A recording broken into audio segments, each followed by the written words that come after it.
Hi everyone, this is Ledonail. I wanted to talk about the deck I used in Poissy 2 weeks ago to get into the 5th place of the tournament. This is my Aristella 2 deck. So I wanted to talk about the deck and do a deck tech because some people thought my list was a kind of a jank list or a meme or something like that. But in fact, my list was carefully thought out. So I thought it would be useful to explain my thought process and how I built the deck for the meta, because I think the deck is going to die in next expansion, so there is no reason to gatekeep information, to be honest.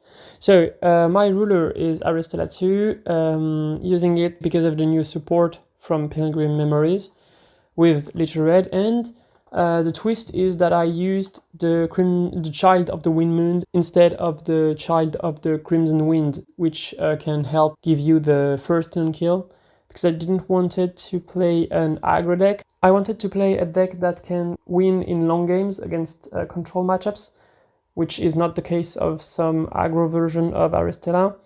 But I also wanted something that can kill pretty quickly to avoid time problems. Was because after Converging Wheels, when I played Gold Seer, I had like troubles finishing my matches in time, so I did some draws which I could have won.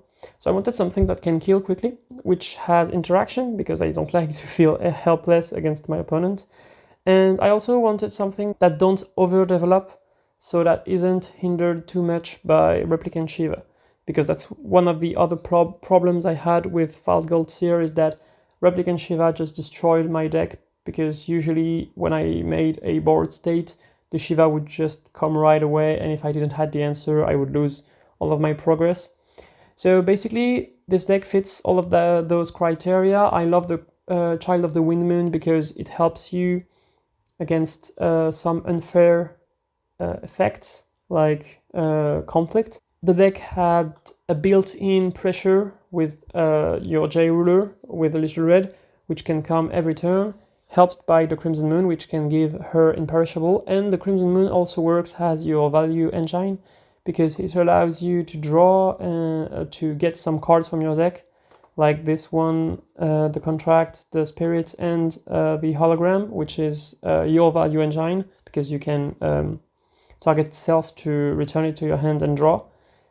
Something I quite like with those two cards is that you can play Hologram to bounce something else, like one of your Lowrights, per se, or something your opponent control even, and use Crimson Moon's tap ability to return both to your hand. So I really like Hologram in this list.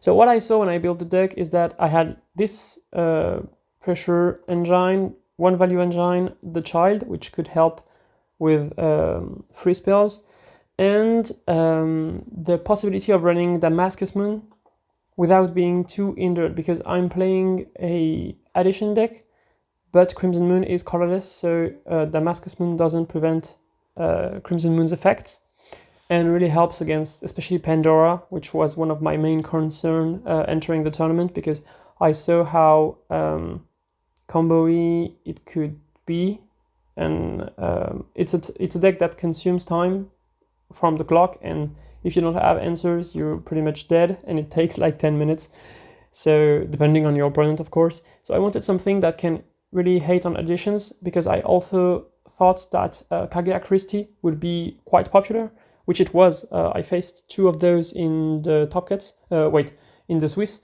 and there was 2 in top cuts, which I could have faced, I think, if I had won my semi-final against Ki Lua. Anyway, Crimson Moon is also great with Spirits of the Crimson Moon, which can hate on additions and also on Regalias. So I had Answer's main deck for Regalias, which is quite useful, especially against Grimalis, to get rid of the Regalias. But Grimalis is still a pretty bad matchup. I feel like this is one of the best decks, if not the best deck in the format. So yeah, I was prepared for it, but I didn't want it to run into Grimalis.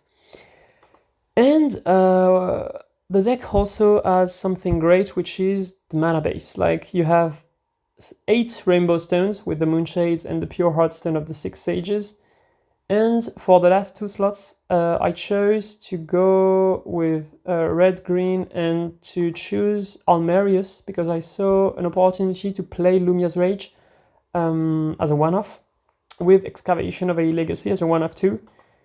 Because even though you have to run a mono white stone, you have the fixing for blue or for green. So running Almerius also always feels kinda bad when you're playing a deck that even like when you're playing Pilgrim and you have 8 Rainbow Stones, because Almerius producing white can sometimes really be a problem. But in our case, it's really not a problem. We have the Moonchild fix, we have colorless cards to play, and we play a bunch of white cards also. Like it can pay for the contract, it can pay for the Replicant Kaguya, it can pay for Keep the Faith and for Flashing Smile. And Lumia's Rage, of course. I don't count Spirits of the Crimson Moon or Light Curtain because I usually don't hardcast them. I use the second mode to play them. But anyway, I'm just gonna go over the list real quick. So the first thing is opening of the Fairy Tale. You want to have this in your opening hand. I only run 3 because having 2 in your opening hand is a lot of HP loss, and even though you get +2 cards with opening, you really face the problem that taking 10 damage can be a huge problem against some matchups. So I like having 1 in my starting hand and not too much. I usually don't use the tap ability to discard another one. If I draw some other opening of the Fairy Tales, I'm just gonna pitch them to Spirit of the Crimson Moon, for example. So yeah, they are kind of fodders and help making card advantage early. I have 2 contracts. I could play only 1, but I really wanted to, like, having the second copy is really helpful sometimes because sometimes you need to recontract to have the reach and the damage to kill your opponent. And having 2 isn't that big of a deal because it's a white card. You can search and you can pitch for either Light Curtain or Crimson Spirit. You can see there is not much white cards in the list, even though I'm playing Light Curtain and Crimson Spirit, because Crimson Moon allows me to get either Crimson Spirit or Ascending to the Crimson Moon. And also something that's cool with opening of the Fairy Tale is that if I have it on board at the beginning of the game, I can bounce it back myself with Crimson Moon's ability to my hand, so to use it as fodder for those 2 spells. So I really like those synergies because you're gonna play Crimson Moon every turn and you're gonna bounce Crimson Moon every turn anyway, because you want a moon to enter every turn to put pressure with Little Red. The thing is, as you see, I don't have many moon in the main deck. I only run 4 copies of Crimson Moon, 1 hologram and 2 Crimson Moon main. I have 2 other Damascus Moon in the side, but that's all. I used to play Godly Aura, but I don't anymore. So the contract isn't gonna be big most of the time. I think every time I've resolved it, it was like a 10-10, which is enough most of the time, because that's where the deck can kill, like on the second turn. If you have Crimson Moon and either a second moon or the contract, you can play Crimson Moon turn 1, Judgment swing for 14. With playing the Crimson Moon, you either take the contract or the hologram, and then on turn 2 you play the contract, put a moon into play, either one of those you had in hand or the hologram you just fetched, and you have your J-Ruler 10-10, which deals 10 damage to your opponent, can swing for 10, and you also have Little Red, which can also swing for either 14 or even 20 if you have 2 Crimson Moons in play. So you deal like consistently around 50 damage turn 2, which is enough to kill a lot of decks, even the ones who gain life on the first turns, like per se Wolfgang. So yeah, that's what I really like about Crimson Moon. Something I had to keep in mind though, and that I really dislike about the deck, is that once you've contracted, your ruler is named Red Eyes, so the tap ability of Crimson Moon isn't available anymore, which is a real problem. So you have to be careful about that. So the 2 Crimson Spirit I already talked about. Hologram is just a value engine. You can Draw every turn. You can use the fixing from the Child of the Wind Moon to play it without losing life, because that's the problem of running 8 Rainbow Stones. You could think you're gonna lose a lot of life, but I've never lost more than 300 life in a single turn, I'd say, so that's really not a problem. And yeah, Hologram is really great, bouncing itself is good, bouncing Lorite is good. Then you have the package of Lumia's Rage. The package is kind of 3 cards. You have the Lumia's Rage, which I don't use the first mode. I could run Lumia, but I didn't. I ended up not running her, and maybe it was a mistake, because it would have helped against Ki Lua, I think. And the type ability says that I shuffle all cards from my removed area into my deck, and all my stones, but I usually don't have stones in my removed area. And deal damage based on the number of cards shuffled and on the number of cards I control magic stones I control named Almerius. So this gives some kind of reach. And the thing is, I don't plan on doing 50 or 60 damage with Lumia's Rage. It can happen. Like when you play Excavation of a Legacy and you name Lumia's Rage and you exile 18 cards, of course you're going to do a ton of damage. But people asked me and said, okay, if you play Excavation, name a card, and then remove only 4 cards from your top of the deck, what do you do next? And 4 cards is kind of enough, because, like, imagine you exile 4 cards only with Excavation of a Legacy. If you've already played a Garyon, or a Conflict, or even a Spirit of the Crimson Moon, which you're gonna basically play every game, because you can search it with Crimson Moon. So let's say you've played the Spirit of the Crimson Moon, pitched another card, so it's 2 plus 4, it's 6, and say Garyon or Conflict, so it's 7. You have 7 cards in your removed from game. If you have 3 Almerius, it's gonna be 21 damage. So of course 21 damage isn't like all the life of your opponent, but what you have to remember is that I'm not playing a control deck. I'm gonna put pressure on the first turns. When you play Laser Red, you're gonna deal damage pretty much every turn. You're gonna dish out like 14, 16, which means 21 is sometimes enough to finish off your opponent. And having like Lumia's Rage as a backup on the board is always good, because it gives value to all those cards which, like, basically, if your opponent doesn't play additions or regalias, Spirit of the Crimson Moon does pretty much nothing. But if you play it to remove a card from your hand and remove itself, you've basically gained damage through Lumia's Rage. So it's pretty helpful. It helped me a ton, especially against Yggdrasil 2. I think both the games I played against Yggdrasil I won thanks to Lumia's Rage. It's also great in other matchups, like I've used it to gain the reach I needed at some point, because if your opponent doesn't have a removal, a cancel, like a Garyon, which is basically, or a Conflict, which are basically the most, the cancels they're gonna have to cancel Lumia's Rage, because Pharaoh Spell doesn't work.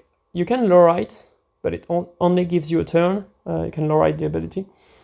But once Lumia's Rage hit the table, even if they have a removal for it, you can still tap it in response to try and deal those last damage. So I really like this option. I really like the combination of Excavation and Lumia's Rage, and I think the cards doesn't find that much home into that much decks, because you need to have Pure Heartstone and you need to have Almerius.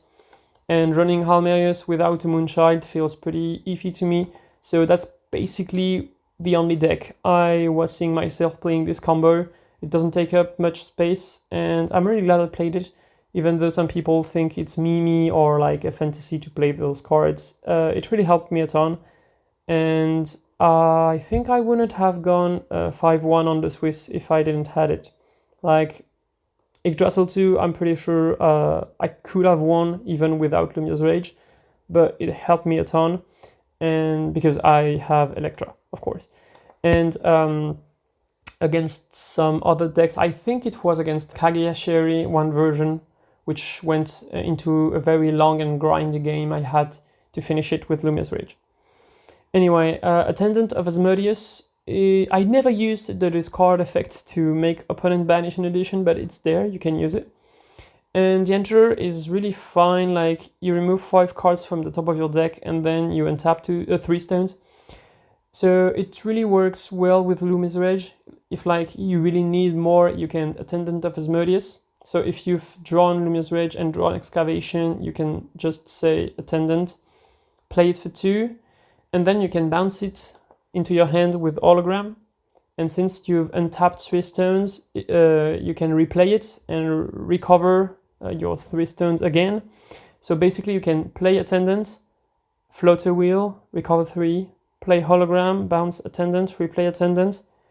So you've basically spent no wheel because you're gonna have the 3 wheel up for your opponent's turn, and you've exiled 10 cards from the top of your deck, which can really make Lumi's Rage deal the damage you need. And it's also a fuel for solarization to play Replicant Kagia. I only play one because having more is kinda like the card can break a bit in your hand, even though it's a white and green card, so you can pitch it to Conflict or to Crimson Spirit or Light Curtain. It's a great cancel. Like, of course it costs 2, but people can't really conflict it because they would need to have like 4 green cards plus the conflict, so that will cost them 5 cards. Usually people have conflicts for 1 cost spells or for 2 cost spells in some situations, but not for a 4 cost spell. You can cancel spells, and once it's on the field, it hits for 800 each turn, which is quite a lot, to be honest. Especially when you have your J-Ruler swinging for 14 every turn. And you have the cancel automatic ability, which you can pay with the cards in your retired from game area or with the Moonshade. It's a pseudo reasonable. I like the fact that it can gatekeep some effects, it can stop Lorite, it can stop Shiva. Automatic abilities also includes the ones of Seer of the Blue Moon, like the Aid, Trials from Kagia, all those kinds of things. I love the card. Maybe I could have played 2, to be honest. It's cool. To continue on my one-offs, since I'm playing about all the cards, I have only 1 of each. I have Reasonable. I only play 1. I played 2 at some point, but in the actual meta, stopping your opponent enters isn't always winning. Like, especially against Aslan combo, Reasonable does nothing. So I like to have it because cancelling a enter ability with the discard effect is kind of difficult to interact with. You pretty much have only Lorites, or setting the stage maybe, to interact with this, so it's nice.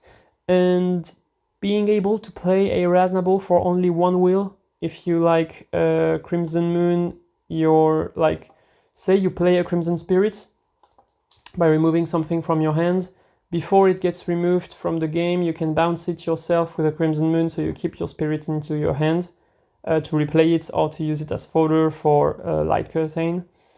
And since you've bounced 2 of your entities, Reasonable costs only 1, so you can play it for 1 on turn 2 with cancel backup since you have a second Magic Stone. So it's pretty nice. Like, it's a nice option to have. And I'm fine with running only 1 because you can fetch it with Excavation of a Legacy, same for Kagia, so I'm okay with running only 1 of each of those because they are kinda situation dependent. I think since I'm running all those one-offs that are kinda useful, I could have gone up to 2 Excavation of a Legacy or even 3 maybe, but the thing is, Excavation is kinda clunky. Like, when you have it in hand, sometimes you're just like, okay, it's neither white nor green, so you can't pitch it to your spells to survive. It's a bit iffy. So I was seeing myself only playing 1, but I should have, I think, at least gone to 2. Well, anyway, then you have Electra, of course. The only armament I'm playing is Burn Arrows. I don't know if it's a mistake or not. Like, I like it against Yggdrasil. But I've been I was like playing Death Fight for a long time, but during my training I've lost a game because I missed 100 damage after resolving an Electra, so I went with bow and arrows. I think I could have really changed Memory of Worlds for one chain cycle, but yeah, it wasn't that big of a deal. Okay, so for conflicts, it's pretty much mandatory in the meta at the moment if you want to survive against some of those insane FTK decks. I'm thinking Kaguya 3. This is the only deck I lost to in the Swiss. It was the last round, so I was 5-0. I think my opponent was 4-1, something like that. And I lost against it on both games because I didn't draw a single conflict to stop my opponent from doing Magic Stone Dance of Chaos, Kaguya's Moonwatching into Electra. So yeah, and the thing I like is that everyone, maybe like, yeah, pretty much everyone is playing conflict. So having Wind Moon Child is great. So having both Wind Moon Child and your own conflict makes you feel pretty safe against those decks which are trying to do stupid stuff on the early turns, while you can like still be tapped out. Like if you go first, you can play your Crimson Moon, swing for 14, and you still have like possibly 2 answers for the opponent's first turn to prevent them from doing what they're gonna do. So yeah, I really love conflict. This is one of my favorite cards, and I think my number of green card is a bit low. I think like if I have to change the list, I think I would remove some of the less useful cards like Damascus Moon or Opening of the Fairy Tales, and I think I'd include more green spells, like more green cards to pitch the conflict. You have Pharaoh Spell, which is a good cancel and green card. Lorite, which is only 3 off because I have a Reasonable for the enter effects. I have Replicant Kaguya for automatic ability, and yeah, I didn't want it to play 4. Maybe I could because I have conflict, but yeah, Lorite is a great card, of course. Garyon because it's a great card, and it removes itself from the game, which is relevant for Lumia's Rage. I have 2 Damascus Moon for Pandora, as I already said, 2 Light Curtains, which are very, very useful, like in the mirror matchups, because it's one of the only way to kill Little Red and make her lose Imperishable. So pretty much mandatory against aggro, and I don't really mind losing card advantage by pitching cards from my hand, because I can search those white cards from my deck to pitch them, sorry. And this is something that's really sad, is that there is no green card with Crimson Moon in their name, so you can't search for green cards to pitch for conflict, which is a real problem. So yeah, Light Curtain to survive against aggro. I have 2 other in my sideboard. I have 4 Gradiuses for the kind of same reason. Helps against Little Red aggro, and also it's to not lose instantly against Aslan combo. Like if they play their Ethereal of Solar Isayer, then play the Aslan, you can destroy the Ethereal in response, and since it loses its abilities, it doesn't come back. So it's really nice. It has more uses, like it can remove a blocker. It's a good card. I've added it at kinda the last minute, so you'd realize it's one of the few cards in my deck that I'm not 100% sure to be able to play on turn 1, because I don't have red fixing and I have Almerius. So if I have Almerius on turn 1, I can't play Gradius. The only other cards I'm not 100% sure of playing on turn 1 is Keep the Faith, Lumia's Rage also, but it's really not a problem because you're usually not playing it on the first turn. Keep the Faith, it's tough, like it's white card. I only played 2 because 3 was too much, because the card in itself does pretty much nothing. You have to either Judgment to give +4/+4 flying drain, which is really good. Like in some matchups, you want to have it to like keep putting pressure on your opponents while at the same time gaining life to protect yourself. The flying is also useful because you can dodge blockers. It won me some games. And you can reanimate some things. So reanimating Lorite is great. Reanimating Hologram is really good because you only have 1. So if your opponent gets rid of it and you reanimate it, bounce itself, you draw a card and you have your hologram back. You can also use it to recover your Lumia's Rage. if your opponent destroys it. And the Damascus Moons, of course, and I think that's pretty much it, yeah, for what you can reanimate. So I really like it. I like the fact that it has quick cast and you can use it before you recover it to get a moon into play, so that you can judgment on this turn without paying any wheel after your recovery, so you're full open for interacting with your opponent. But sometimes the card does nothing, and even though it's white and you can pitch it to Light Curtain or Spirit of the Crimson Moon, there are some decks against you don't really need to play either Spirits or Light Curtain, so yeah, only 2. And lastly, Flashing Smile. This is also one of the cards I'm not 100% sure to be able to play on turn 2 if I get this stone. Usually when I get a Pure Heart Stone, I'm pretty much always gonna take Almerius. So Flashing Smile, you have pretty much always a full hand, thanks to effects like the one of the opening at the beginning, or the fact that Crimson Moon keeps getting cards in your hand when you play it. If you don't have enough, you can still bounce itself and even something else to get to the damage point. Also draws you a card, which is nice, and it kills Reasonable and the J-Ruler Abdul. So those are the the main two cards I want to destroy with Flashing Smile. You can fetch it with Excavation of a Legacy. So at one point, if your opponent has a Reasonable on the field, like you play Excavation, get Flashing Smile, remove Reasonable, and you can play again.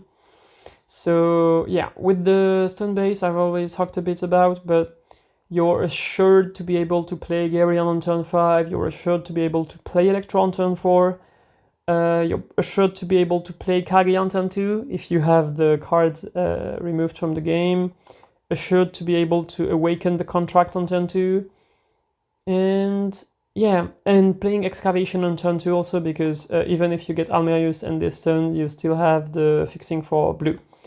So yeah, that's pretty much it. I'm gonna go over the sideboard quickly, but there is nothing too exotic in there. Rock Spectator, because when you're pushing aggression, you're sometimes glad to be able to deny the life gain of your opponent, and it's a blocker. Shiva, because it's Shiva. 2 Damascus Moon, 2 Light Curtain, 2 Moon Staring At, which proved themselves to be quite useful, especially since I can't believe this was relevant, but since it has Remnant, when you hit your end of turn with more than 7 cards in hand and you have to discard 2 hand sides, which happens fairly often because of opening of the Fairy Tail and Crimson Moon, you can discard it and you can still play it from your graveyard, and when you do so, it gets removed from the game because of Remnant, which means Lumia's Rage can deal damage with it, and if you think this was a niche interaction, it won me a match against Yggdrasil too, because I had emptied my RFG to empty their deck,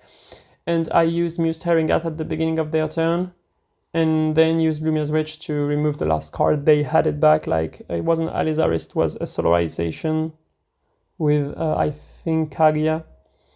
So yeah, Muse is a very good card, but I only play 2. I have the Darkness Moonchild